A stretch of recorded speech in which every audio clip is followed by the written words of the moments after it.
hinahanap kaming halamang gamot, ang puno ng mononggal. Ah, alam ko yun. Dali, sasamahan ko kayo. Sundan niyo ako. Para namang niloloko ko siya noon. Kakaibiganin ko siya para makuhanan ko lang ng impormasyon. Kakausapin mo lang siya. Kikilalanin. Maniwala ka, Chaplain. Ito na yung mas magandang paraan. Alam niyo ba ang pinagdadaanan ko pag pinapatawag ko ng punong konseho ng mga tamawo? Pinagagalitan ako dahil sa kapalpakan ninyo!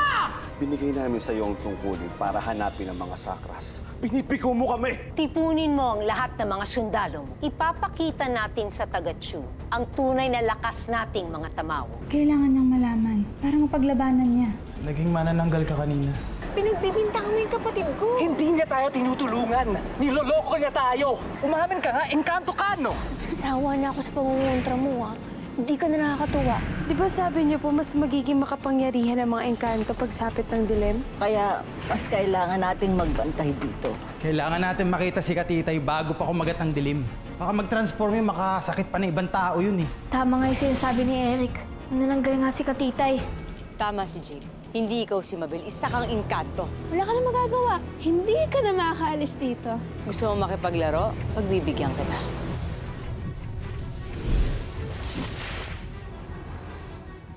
Akala mo ikaw lang. Ako rin.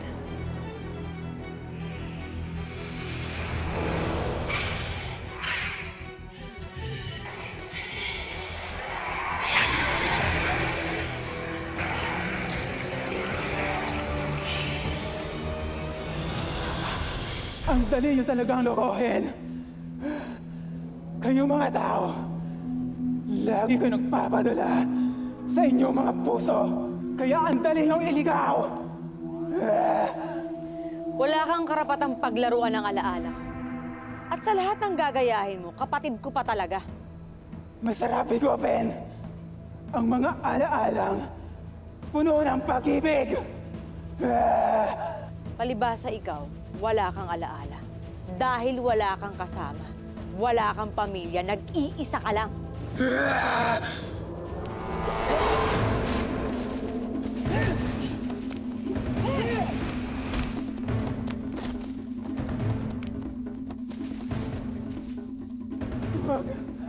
Parang ako muna. Hindi na ako lalaban. Ito, sa iyong kaibigan mo.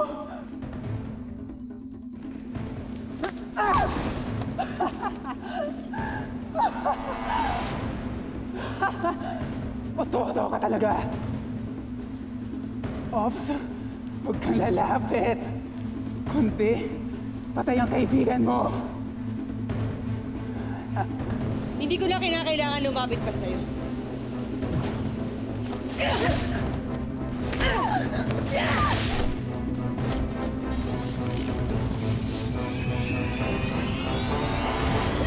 Sige, tuloy mo! Tapusin mo na ako! Ganyan ka naman eh! Masama kang kapatid! Ano? Ano po hinihintay mo?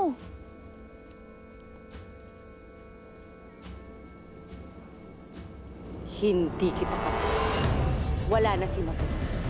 At wala kang karapatang sirain ang mga alaala ng kapatid ko. Ah!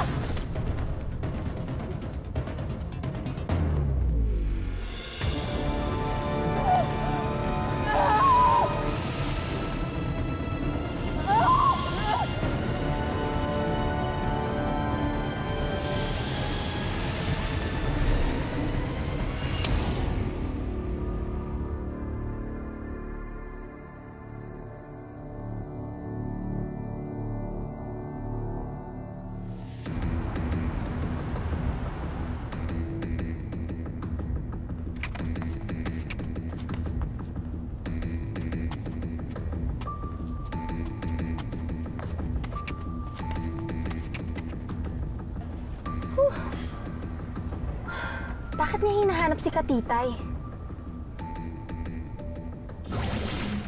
Hoy! Nakakaloy ba? Naku, kung ano na nangyari?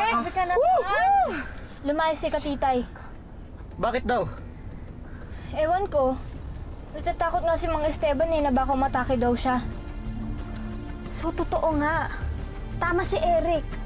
Manananggal si Katitay. Oo, rinig na rinig ko nga. Tsaka natatakot talaga si Mang Esteban. Baka kasi daw magbiktima daw siya tuwing gabi. Kailangan makita natin si Katitay. Bago pa siya kumatay ng mga inosenteng tao. Tapos, anong gagawin natin? Eh di huhulihin natin siya. Tapos, papakita natin sa lahat. Sabay ipapakilala natin kung sino tayo. G? Actually, that's a good idea. Guys, this is a job for the super teens. Excited ako, Bate! I'm so excited. Ay, naku, magiging superstar ka na lalo. I know, right? Oh my gosh.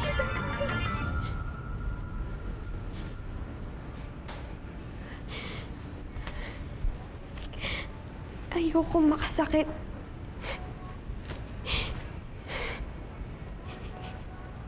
Hindi ako pwedeng makasakit ng ibang tao.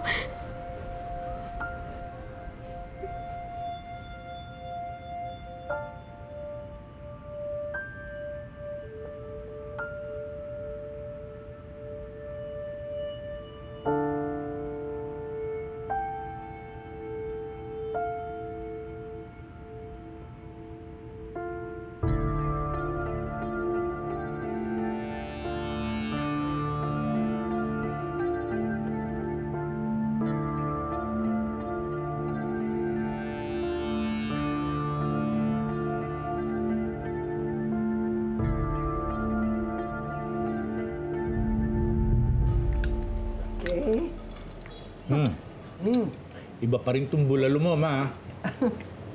Diba? Ito yung timpla na gustong-gusto ni Mabel noon. Naalala mo? Napapapikit pa yon pag umihigop ng sabaw.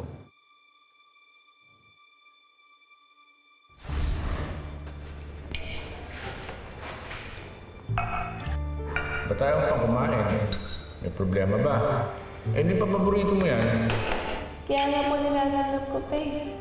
Ate, ayan na naman yung step by step niya sa pagkain ng bulalo ni Lola. Step by step. Ganito po yan. Pagmamasdan muna, tapos amuyin yung usok. Tapos babasain yung labi. Tapos kukunin ng kutsara. Tapik! Sabay higop.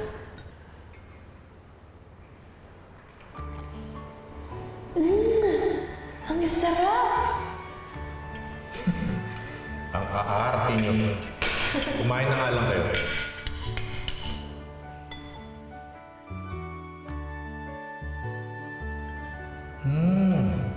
Sarap!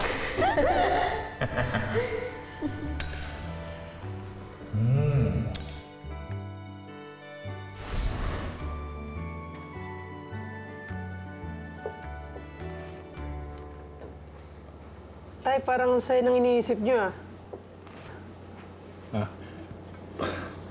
Puro magagandang alaala pumapasok sa isipan ko kapag nakakahigop ako ng sabaw nito eh. Oo nga, Tay. Kaya nga po pag malungkot ako, nagpapaluto ako kay Lolo ng bulalo. Para maalala ko yung mga masasayang moments natin noon. Ako, naluluha tuloy ako eh. Pero, alam mo, ang galing yung mambula. Sige na nga, kumain na lang kayo. Emma, meron pa ba yan? Ay, marami akong niluto. Para pagbalik ni Minerva. Bakit? May bibisitahin ho kasi ako sa ospital. Kailangan niya ng magandang alaala. Walang problema. Pagbabalot kita. Sige na, kain na. Sandali lang po tusukan lang po kita.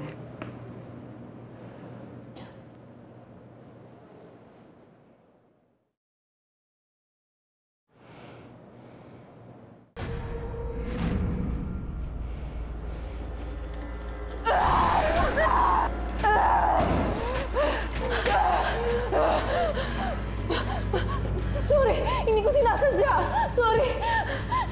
Okay lang po. Sandali lang. Nasaktan lang po yata kita. Sorry. Ano nangyayari sa akin?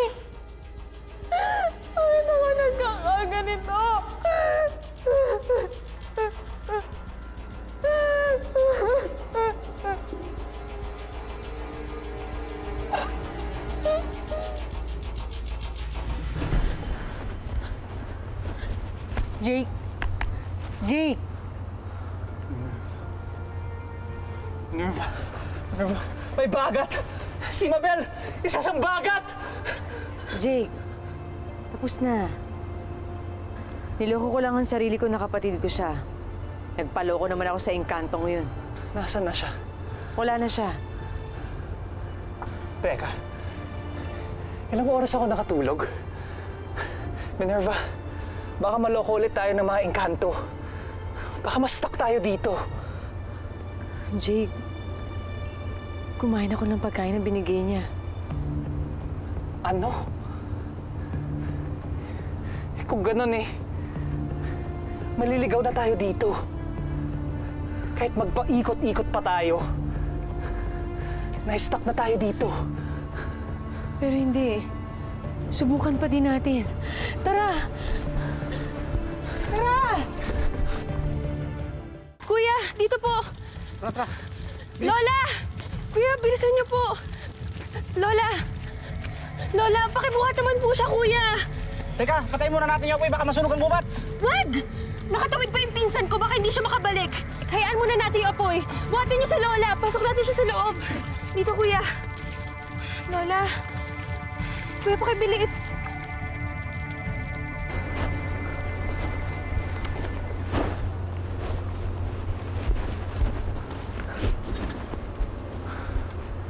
Sabi ko na nga ba, tuloy yung puno. Kasalanan ko to, Jake. Hindi ako naniwala sa'yo. Naiintindihan ko naman. Mismo ang kapatid mo. Mahirap talaga pag walang closure. Hindi na ngayon. Tanggap ko na wala na siya. Magpo-focus na ako sa mga taong nandyan.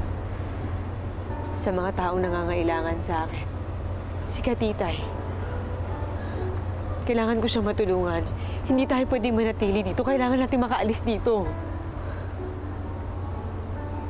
Minerva, pumikit ka. Pumikit? Bakit? Naligaw na ako dito dati. At nakalabas ako dahil hindi ko ginamit ang mata ko. May tinuro sa akin si Lola. Kapag naliligaw ka, puso ang gamitin mo, hindi yung mata. Yun yung ginawa ko nung bata ko.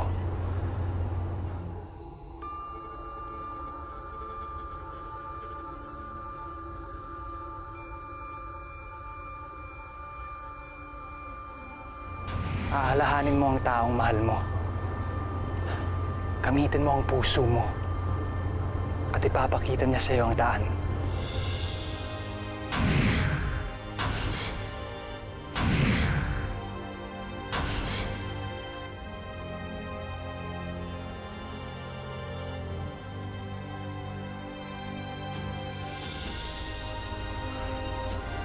Mga alitap-tap. Mga gabay sa mundong engkanto. Ibig sabihin, sinira mo na ang sumpa. Nagtagumpay ka, Minerva.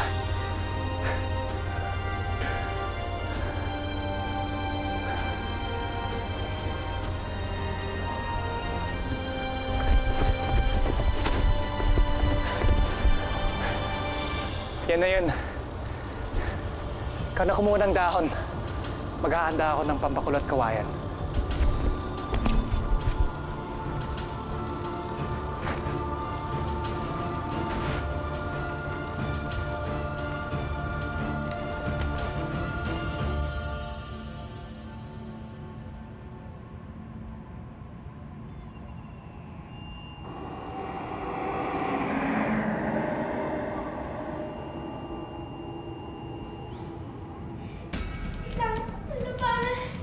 Kailangan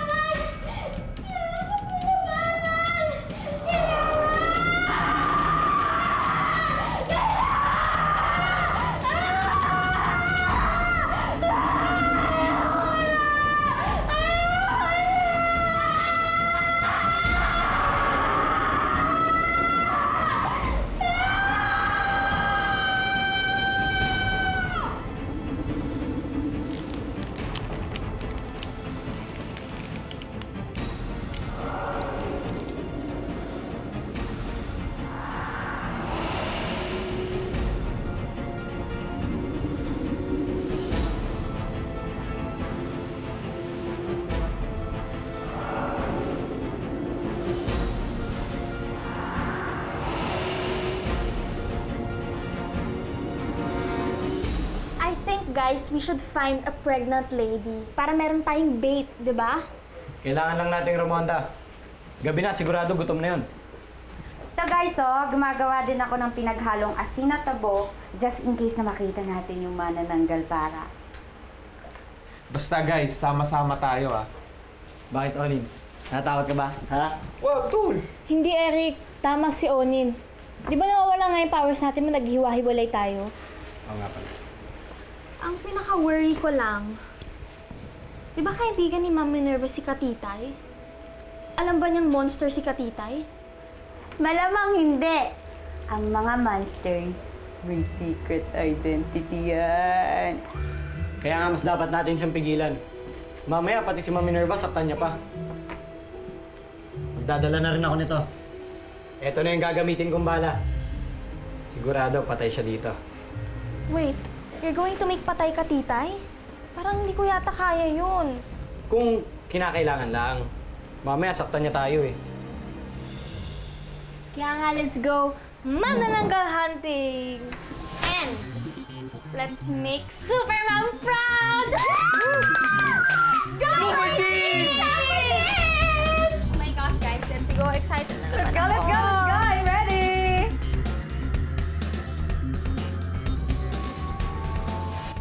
Tol, wala, di pa namin nakikita eh. Gabi na, magta-transform na naman siya eh. Ayokong makasakit siya at ayokong masaktan siya. Ang problema pa, mas malakas si Katitay dahil isa siyang tamawang manananggal. Mas mahihirapan tayong hanapin siya ngayong pangalawang gabi niya. Saan na ba si Minerva? Ba't wala pa siya rito? Tara.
Tapos na to. Sa amoy pa lang, pait na. Pag ininom niya ni Katitay, siguradong mailuluwa na yung sumpa. At sigurado ako gagaling na si Katitay. Salamat, Jake, ah. Tara.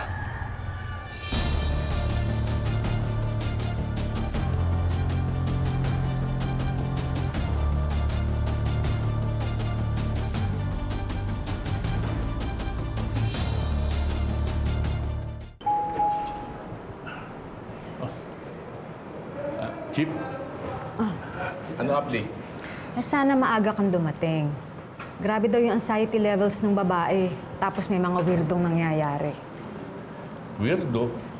May mga gumagalaw daw ng mga gamit, kumikislap yung ilaw. Hindi kaya may supernatural nature yung babaeng yun?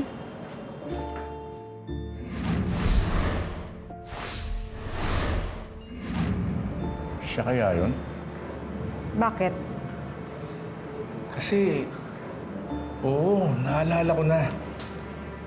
Yung babae na yun kasi nakita ko na doon sa ukay-ukay ng mga manananggal. Kailangan ko nang tumawag sa special detention namin sa HQ. Baka kailangan na i-detain yan. Hindi, huwag naman. Eh, tingin ko biktima rin siya eh. Saka parang wala naman siyang balak na manakit eh. Pero kailangan nating malaman ang nalalaman niya. At kailangan din nating mag-ingat. Sige, sige. Siguro ako muna bahala. Kakausapin ko siya. Aalamin ko kung talagang banta siya. Paano? Hindi. Ito.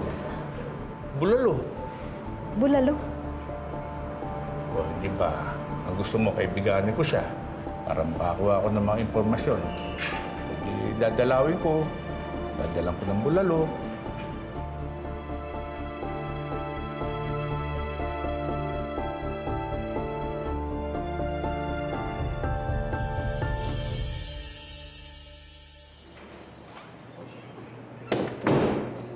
Kamusta nalagay mo? Okay na po. Dumalaw lang ako para masiguro na ayos ang lagay mo dito. Saka baka sakaling naalala mo na kung sino ka. At kung meron kang pamilyang pwede namin kontakin. Wala pa rin po eh. Sumasakit lang yung ulo ko kapag sinusubukan ko makaalala. Huwag ka na lang muna masyadong mag-isip. At kusa rin naman babalik yung alaala mo eh. Magpalakas ka lang muna. Dinala kita ng bulalo. Pampalakas ng buto. Yan. Sige. Kain ka lang, ha? Hanggat mainit.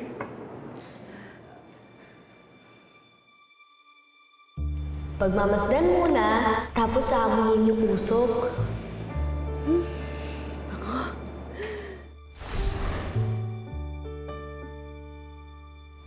Tapos kukunin ng kutsara. Tapik! Tapos babasain yung labi. Sabay higop.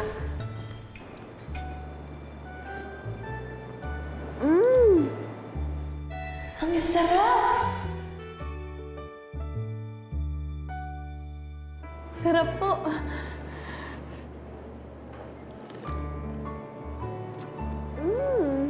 Sarap. Ang galing, ah. Po? Yung ginawa mo, ganyan din kasi kumain yung anak ko eh, ng bulalo. Kung paborito po niya to, parehas po pala kami. Mukhang eto na rin yung paborito kong pagkain. Nasaan nga po pala yung anak niyo? Gusto ko siyang sabayan kumain ito. Wala na siya eh. Patay na siya. Sorry po. Ano nga po palang pangalan niya? Mabel.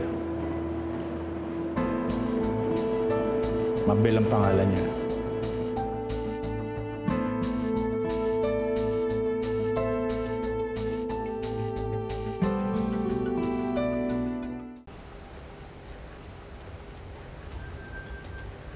Jake, nagawa natin.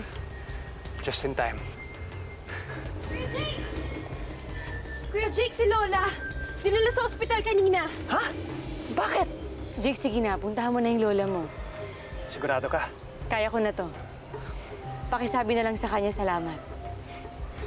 Teka, kailangan patayin ng apoy para masara ang tawiran.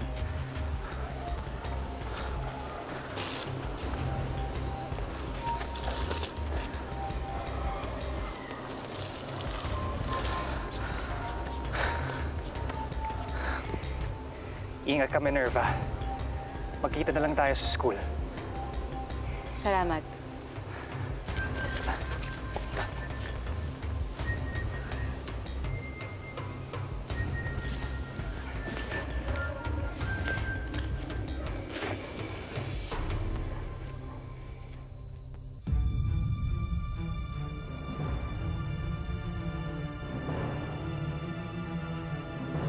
Para sa ito, Katitay. Huwag kang bibitiw.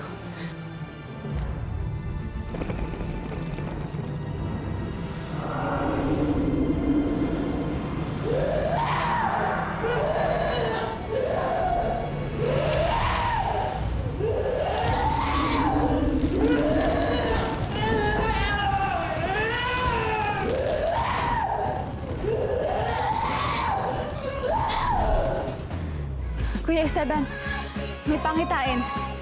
Sa lumang bahay. Ipamamanap na ito sa'yo.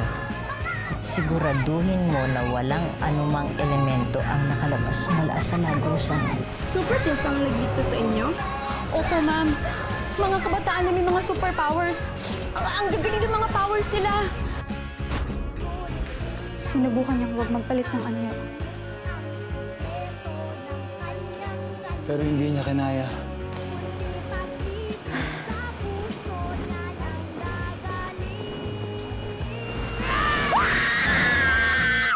Nakumpirma namin, siya ang kumuha kay Abner. Sa kanya dinala si Abner, ang isang lalaki nakapulot dito sa kalye. Sino siya? Si Chief Marilyn Diaz. Magsipaghanda kayo. Sasalakayin natin ang headquarters niya. Layuan niyo ang katawan ko! Pinsan, kumuha ka ng abot, asin. Lagyan mo yung katawan. So, paano si Katitan? Pasensya na. Mahal na mahal kita. Layuan niyo ang katawan ko!